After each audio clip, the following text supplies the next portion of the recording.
Môre gemeente. Baie welkom by hierdie erediens vanmôre. Ons almal is vreeslik dankbaar oor die reën wat geval het vanmôre. Hoor die syfers van 30, 32, 34 mm in die omgewing. So wat 'n wonderlike geskenk wat ons gekry het so oor die naweek na al die geweldige hitte en droogte. So ons is baie dankbaar teenoor die Here daarvoor. Wanneer ons die kers aansteek, dan weet julle, dit gaan daaroor dat ons hier teenoor mekaar erken dat ons lig vir die wêreld is. Die Here het vir ons gesê, Johannes 5:14, julle is die lig vir die wêreld. Ons sê daarmee saam, stad wat op 'n berg lê, kan nie weggesteek word nie. En natuurlik dan saamhanglend met die kwessie van lig vir die wêreld, is dat dit moet duidelik wees dat ons die lig vir die wêreld is.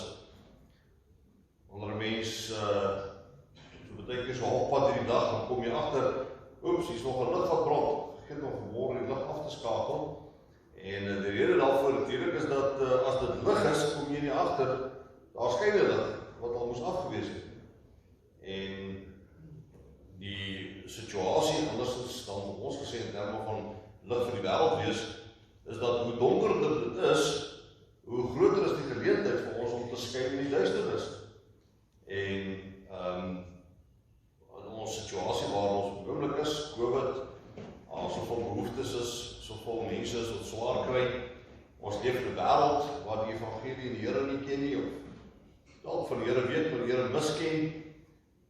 En hoe donkerder dit is, hoe groter is die geleentheid wat ons het om lig vir die wêreld te wees.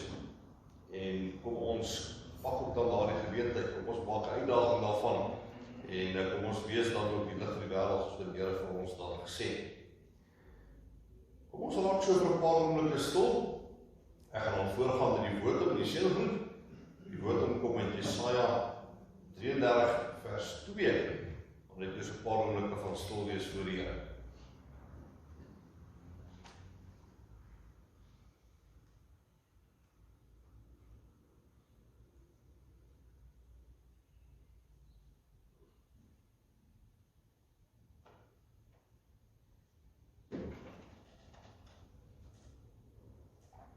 Wees ons genadig, Here, ons vestig ons hoop op U. Wees elke nuwe dag ons krag. Amen. Liefdes, genade vir julle en vrede van God ons Vader, Christus Jesus ons Here, deur die werking van die Heilige Gees. Ons loflied vanmôre is lied 421. Dit is 'n Paaslied, 'n opstandingslied. En iets wat ons dalk nie altyd van bewus is nie, is dat elke Sondag, wanneer ons hier by mekaar is, dan vier ons die opstanding van die Here. Here Jesus het opgestaan uit die dood op 'n Sondag. Die Christelike godsdienst is per definisie 'n opstandingsgodsdienst. En dit is daarom nie net op Paas Sondag waar ons die opstanding van die Here Jesus vier nie. Elke Sondag vier ons dat ons glo in die lewende Here, die Here wat opgestaan het uit die dood. Kom ons staan dan, sing ons, selfs agter die masker wie wat kan, lied 421, vers 1, 2 en 3.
twee gedeeltes, een in die Nuwe Testament, maar eers dan een uit die Ou Testament.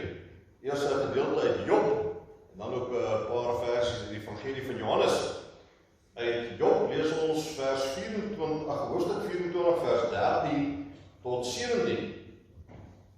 Want daar is mense wat nie die daglig verdra nie, wat niks te doen wil hê met wat in die dag gebeur nie, wat nie van die dag se paai hou nie. Die moordenaar, dit is dan hier die oortreding van die 6de gebod, ter sprake kom oor die samevatting van die wet, die moordenaar staan op net voor ligting. Hy vermoor die weerlose en die arme in die nagsteelheid. Die nagsteelheid verwys na die 8ste gebod. Die egbreker verwys na die 7de gebod. Wag vir die donker. Hy dink geen oog sal hom sien nie. Hy vermom homself. Die dief, weer eens die 8ste gebod, breek by huise in as dit donker is. Bedags kruip hy weg. Hy wil niks met die lig doen nie. Vir elkeen van hulle is die donker soos die oggend. Hulle is tuis by die verskrikkings van die donker. Wat interessant is van hierdie gedeelte, is dat boonbehalwe die oortredings van die gebooie wat onder die tweede tafel van die wet, anderswoorde die gedeelte wat gaan oor ons verhouding met ons medemens, word ons 'n tipe van getoebroodjie by die kwessie van lig en duisternis. Iets wat dit veral dan evangelies maak. As jy selfs met 'n boeddhis sou praat, sal hy vir jou sê, ja, nee, deel is verkeerd, en woord is verkeerd, en egbreek is verkeerd. Maar die evangeliese gedeelte is jy se onderskeid tussen lig en duisternis. In vers 13 het ons gelees, daar is mense wat nie die daglig verdra nie. Hier van vers 16 en 17, hy wil niks met die lig te doen nie. Vir elkeen van hulle is die donker soos die oggend. Hulle is tuis by die verskrikkings van die donker. Sien, het gaan hier so oor 'n stryd tussen lig en duisternis. As ons kyk in Johannes, dit woord geskryf in die Nuwe Testament, in Johannes 1 word gepraat van Jesus as die lig wat aan kom was na die wêreld toe, dat die wêreld hom nie wou hê nie lief gehad het. Johannes 3, dit was 'n bekende verhaal van Nikodemus wat met Jesus kom praat en praat oor die gesprek met die wedergeboorte, maar dan kom hierdie kwessie van lig weer ter sprake, dat Jesus die lig is. Die mense is nie lief vir die lig nie. Baie bekend, Johannes 3 vers 16, jy is met die liefde van God vir die wêreld, so lief het van die wêreld gehad, dat hy sy enigste seun gestuur het, sodat elkeen wat aan hom glo nie verlore sal gaan nie, maar die ewige lewe sal hê. Maar dan op uitbreiding van die tema van lig, soos in Johannes 3 van vers 19 tot 21, en so kom die skeiding, die lig het in die wêreld gekom, en tog het die mense eerder die duisternis as die lig liefgehad, want hulle dade was sleg. Elkeen wat kwaad doen, haat immers die lig en kom nie na die lig toe nie, sodat sy dade nie aan die kaak gestel word nie. Maar wie volgens die waarheid handel, kom na die lig toe, sodat dit duidelik kan blyk dat sy dade in gehoorsaamheid aan God gedoen is. Here se woord konfronteer ons vandag elkeen in terme van ons houding en verhouding teenoor lig en duisternis. Ons wat kinders van die Here is, ons het ons net gehoor al, is die lig vir die wêreld. Maar dit is tragies dat ons baie keer ons assosieer met duisternis. Daarom is het dan ook goed dat ons vanmôre dit teenoor die Here bely, dat ons nie net nie die lig is, soos wat hy van ons vra nie, maar dat ons dikwels ons eerder skaar by die duisternis. Kom ons verootmoedig onsself voor die Here as gevolg daarvan, kan ons op ons so bly sit, dan lees ek vir ons die gebed, 'n verootmoedigingsgebed van Jan de Jong. Hier is ons Here, mense wat hier saamgekom het met ons bekommernisse en hartseer, met ons vreugde en drome. Hier is ons Here, mense wat druk besig is met studie en werk en meestal maar meegesleur word in die stroom van oppervlakkige gejaagdheid. Hier is ons Here, mense wat dikwels die godsdienst van geld, mag en status inasem en meedoen aan onreg en boosheid. Ons bid dat ons tog nie goddeloos word en aan die realiteit om ons te gewoond raak. Waar die skare van geloofsgetuies van alle tye ons bemoedig en uitdaag tot volharding in geloof. Amen.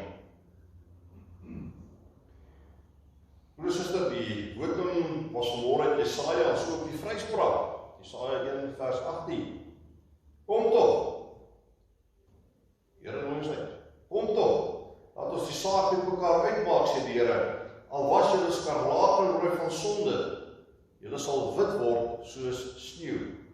Al was julle purperrooi, julle sal wit word soos wol.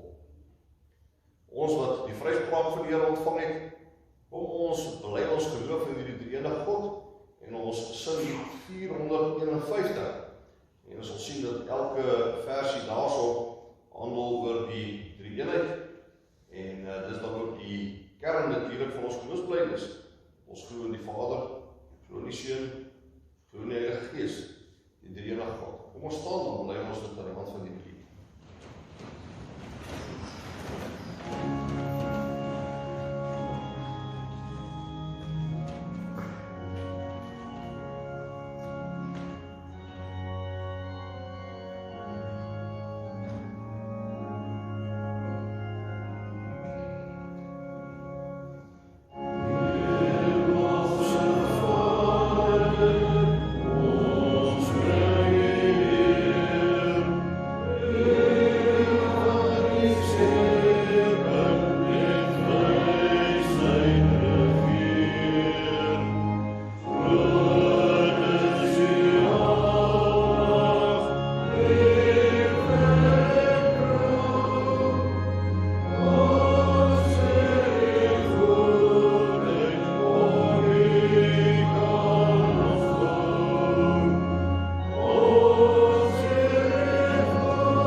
Gees van God, ons het sopas gesing, vra, gepleit dat U vir ons sal troos in ons smart. Want onder die Here Jesus verwys na U in Johannes 16, dan noem hy U pertinent die trooster. Here, U is ook deur die Gees die een wat skrywers geïnspireer het deur die eeue om U woord te skryf. Here, oor eeue en eeue het die verhaal van U pad met die mensdom nooit verskil nie. Was dit altyd die verhaal van U liefde vir 'n verlore gaande mensdom. En ons dank U, Heer, dat ons ook vanmôre as mense wat juis daaruit voordeel getrek het, juis as geredde kinders van die woord kan oopmaak en daaruit kan lees. Ons bid dat die woord vir ons verstaanbaar sal maak in Jesus se naam. Amen. Ons is nog steeds besig met ons reeks uit Nehemia. Lees vandag Nehemia 6 van vers 1 tot en met die eerste 3 versies van hoofstuk 7.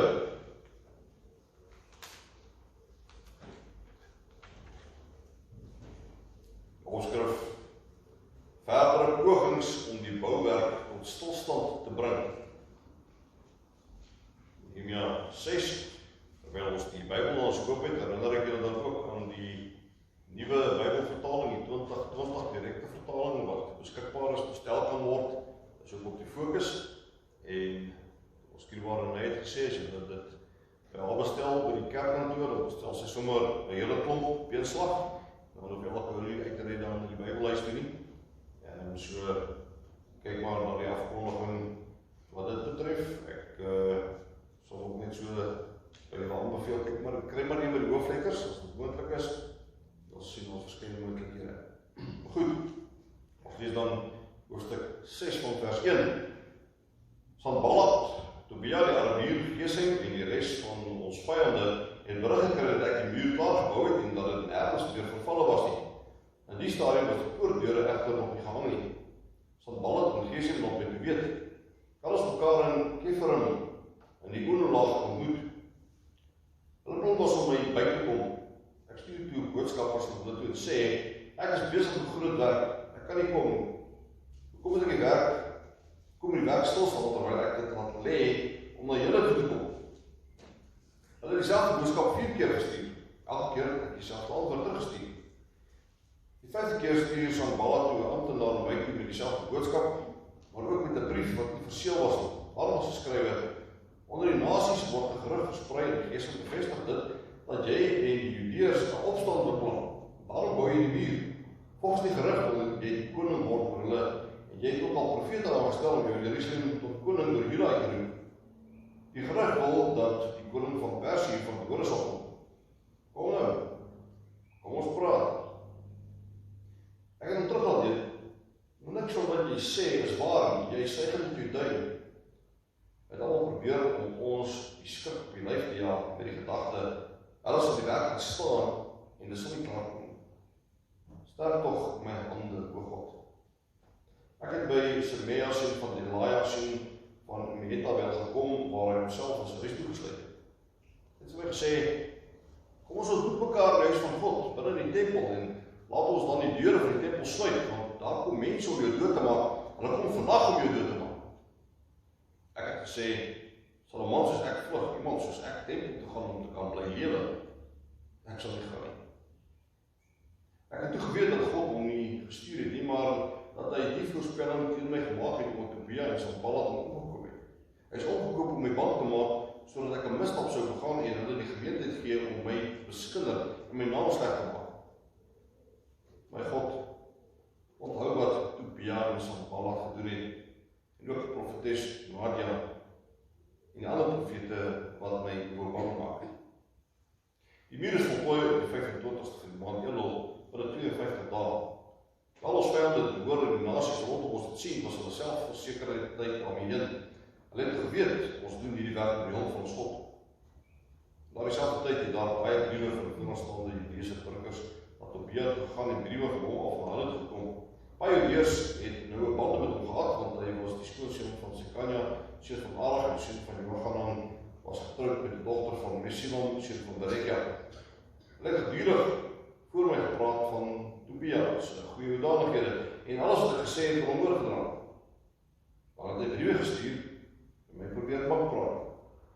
Toe die muur voltooi is, het ek die deure van poortwag, sangers en leviete aangestel. Ek het Hanani, my ambtsgenoot, en Hanania, die veldvoerder van die vesting, op die veld van Jerusalem geplaas. Hanania was 'n betroubare man wat eerlik vir God gehad het, meer as baie ander. Ek het hulle beveel, moenie die poorte van Jerusalem oopmaak voor die son warm is nie, en maak die deure weer toe, grendel hulle terwyl terwyl die poortwagte nog op hulle pos is. Terwyl wagte aan en inwoners van Jerusalem, party op die wagposte en party voor hulle huise. Dit aan ons skrifgedeelte vandag, die hele geleesde gedeelte, dien dan ook as teksgedeelte. Die tema van die boodskap vandag is diensbaarheid. Ons bly by diensbaarheid, terwyl ons besig is met hierdie boek Nehemia. Diensbaarheid, moenie wag totdat jy lus is nie. En moenie stop wanneer jy kus is. In die eerste plek, moenie met die duiwel onderhandel.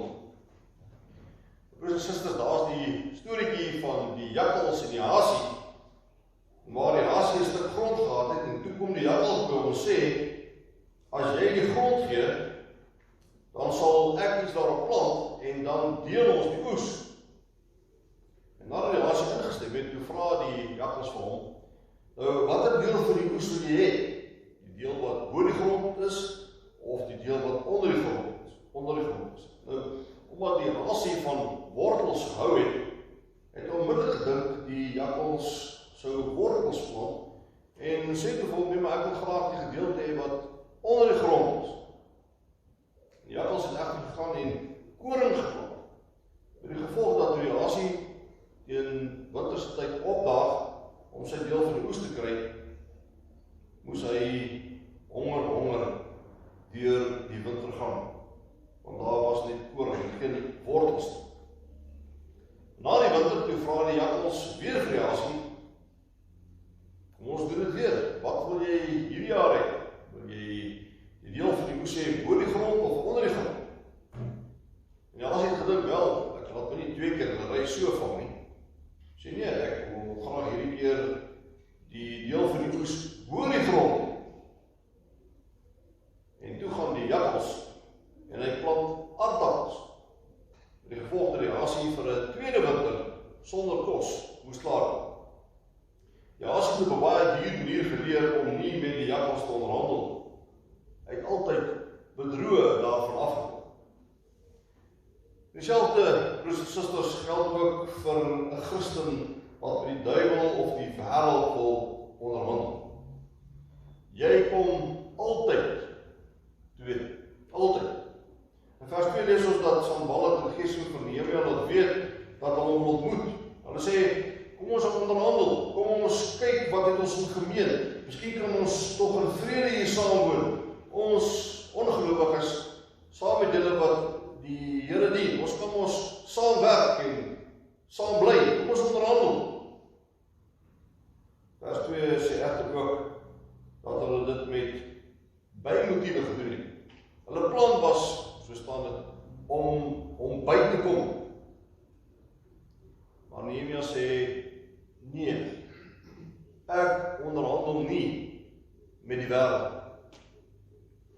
Dit moet ons ook weet, broers en susters, die Satan en die wêreld sal alles in hulle vermoë doen om God se saad te laat skade ly. Nou weet ons dat Satan, dat hy dan nie sy hand sal wil oorspeel nie. Hy sal begin onderhandel oor dit wat daarom nie te erg is nie. So moenie dink dat hy jou sal kom en sommer die intrapslag vir jou sal sê, ja, ek dink is 'n goeie plan as jy vir 'n hele jaar nie kerk toe gaan, vir 'n hele jaar die eredienste bywoon. Nee, hy sal begin op 'n punt wat vir jou meer aanvaarbaar sal wees. Dalk net een erediens op beslag. En dink jy, hy sal jou enigiets laat steel? Nee, hy laat jou net iets gaps. Hy laat jou nooit lieg nie. Miskien dalk net 'n bietjie oordryf. Interessant dat Johannes 8, waar het gaan oor kunskap van God, dat daar baie pertinent gepraat word deur die Here Jesus oor Satan as die vader van die leuen. Die moontlikhede is onbeperk. Die punt is net dat jy nie in so 'n onderhandelingsproses betrokke moet raak. Moenie kompromieë met die wêreld aangaan nie. Jy gaan altyd tweede. Altyd gaan die Here se koninkryk daardeur op die spel geplaas word. Die Here se eer word op die spel geplaas. Soos vers 2 stel, jy gaan bygekom word. Besef daarom dat jy God se werk net met God se krag en in God se krag kan doen. Die laaste sin van vers 9 is ook 'n gebed van Nehemia in hierdie verband as hy sê, sterk tog my hande, o God. Sterk tog my hande, o God. In tweede plek, jy kan nooit aftree van jou roeping nie. 'n Volgende belangrike saak waarop ons moet let, is dat ons nooit klaar kry met God se werk. Ons kry nooit klaar met ons diensbaarheid. Ons kry nooit klaar met geestelike groei nie. In vers 15 lees ons, die muur is voltooi op die 25ste van die maand Elul binne 52 dae.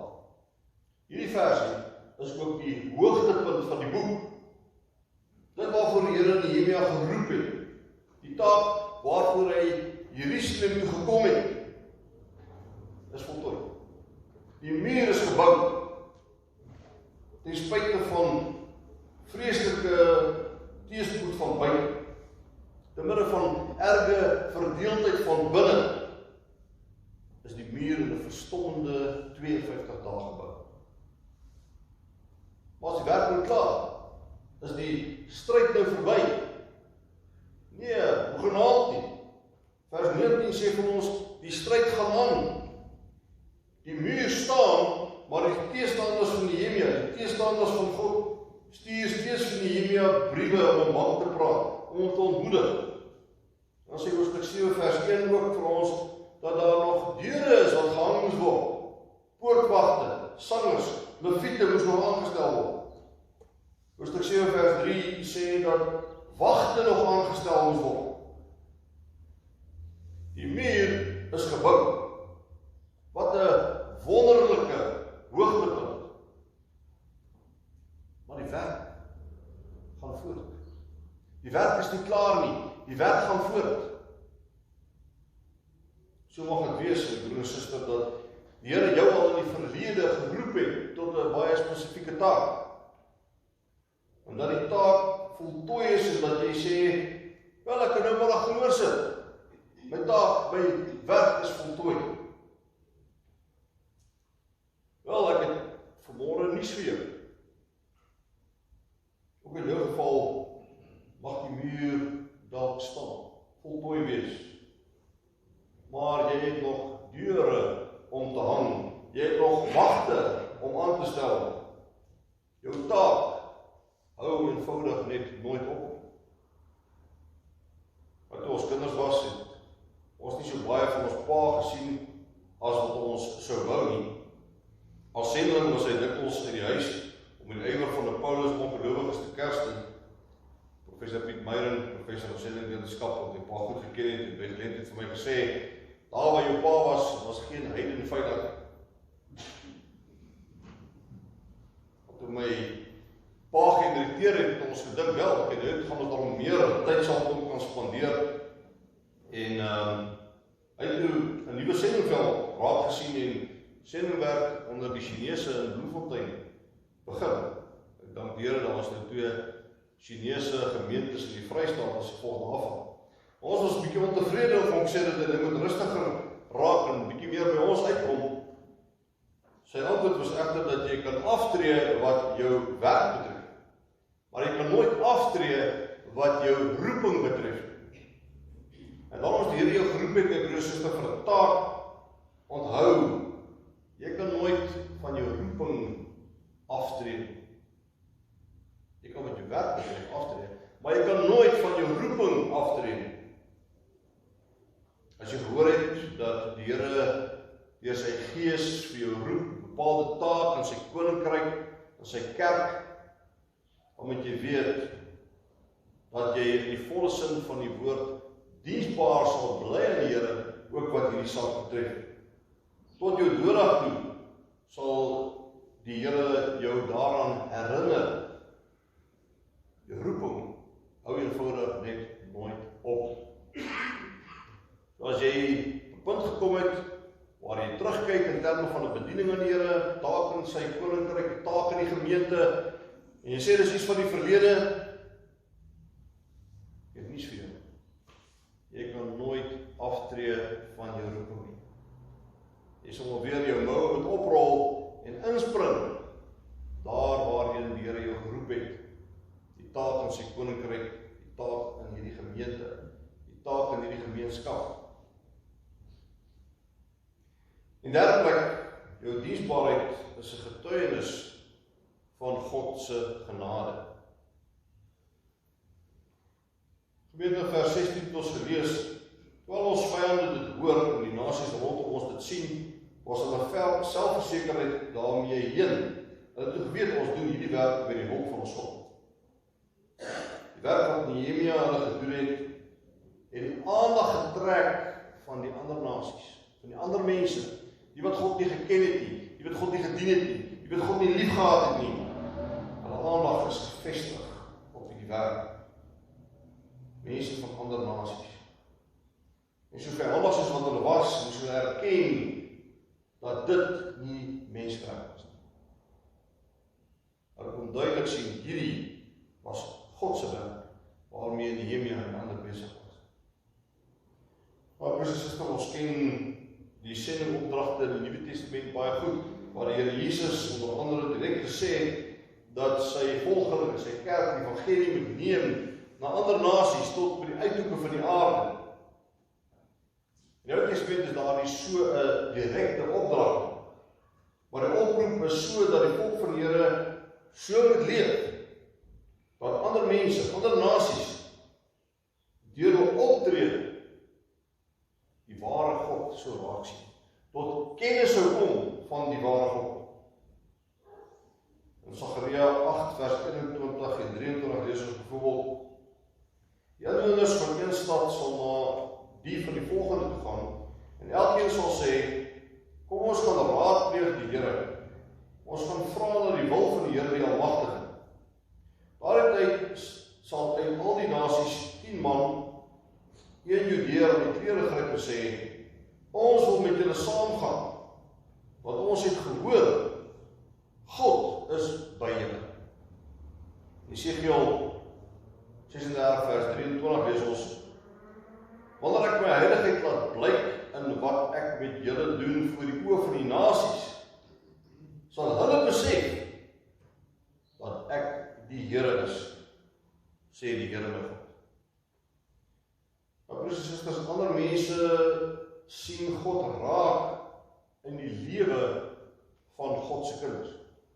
Ander leer God ken deur die lewens van sy kinders. Ander leer God dien deur die voorbeeld van diensbaarheid wat God se kinders daar stel. Jou lewe, jou diensbaarheid mag dalk die enigste stukkie evangelie wees wat ander mense ooit sien. Ja, en ek wil die eerste een wees wat erken dat as ander na my diensbaarheid kyk, dat die kans dalk nie goed is dat hulle die Here daardeur sal ontmoet. En ek glo dat baie van julle dalk dieselfde voel oor jou eie diensbaarheid. Maar kom ons dien op so 'n manier die diensknegt van alle diensknegte, Jesus Christus, dat hy sigbaar sal word in ons lewens en in ons diensbaarheid. Amen. Kom ons bid saam. Here, baie dankie vir die wonderlike voorreg om U te kan dien. Here, om U te dien is nie werk nie. Om U te dien is 'n voorreg. Om U te dien is net een groot dankie sê vir alles wat ons van U ontvang het. Dankie Here dat ons op hierdie manier aan U kan teruggee. Want eintlik kan ons niks aan U gee nie. Ons kan net teruggee, want ons alles in elk geval in die eerste plek van U ontvang het. Ons bid dat in ons diensbaarheid teenoor U, dat ons liefde vir U sal duidelik wees, en dat dit vir ander mense 'n aansporing sal wees om U ook te leer ken, om ook te wil deel in daardie liefde van U. En ons sê vir baie dankie vir U goedheid aan ons gemeente.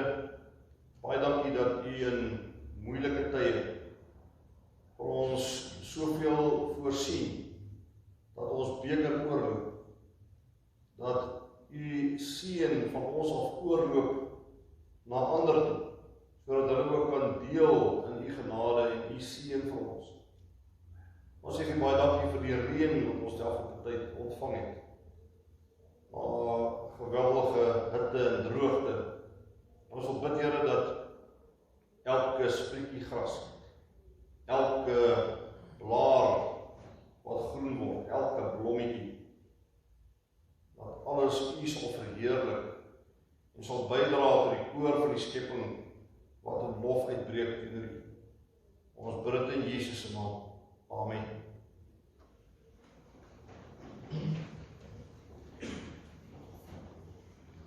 Voordat ons by die slotsaam kom, ons antwoord die Here se woord, net enkele sake waarvan sommiges ook op die fokus is. Laat my sê baie dankie vir almal wat hard gewerk het op die Vigmark, bygedraai daartoe. En dit was ten spyte van die onderbreking was dit 'n baie goeie kuier. En as ek sê ten spyte van, dan wil ek sê dankie tog, die onderbreking was reën. Dis waarvoor ons baie dankbaar is. So baie dankie daarvoor. Ek wil ook net vir julle noem wat in elk geval agtergekom het, is dat al die deure word gesluit deur inkomslag. Julle het ook al gehoor dat ek sal 4 kerke wat beroof is in die tyd in Bloemfontein. So ons probeer maar dit so veilig as moontlik hou en sluit maar die deure as ons in is. Dan moet ek ook net volgende week is belydenisaflegging van die belydensklas. Daar is 3 van hulle. Ons wil ook vir julle nooi om saam met ons om vir hulle welkom sê by die geleentheid, dan met die erediens en dan net na die erediens van Sondag wat op hande is. Kom ons gaan tot die Here se woord. Ons sing lied 488 en dit gaan ook natuurlik dan oor ons getuienis daar, maar wat ek ook dan nog net vir julle wil wys is dat hele kwessie van lig en duisternis dikwels ter sprake gekom in die Erediensmorgen. In die Kersdag gesteek is lig en duisternis, die kwessie van die wet, lig en duisternis. En hierdie gaan ook oor lig en duisternis. Elders skyn u lig vir die nasies. So kom ons staan en ons sing ons al 15 versies. Ekskuus tog. Van die 488 sal.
Die seën kom uit Jesaja 58 vers 8. Vang die seën van die Here, gaan sy vrede met u vandaan. Die Here wat jou vrymaak, sal jou met sy krag van alle kante beskerm. Wanneer jy na die Here roep, sal hy jou antwoord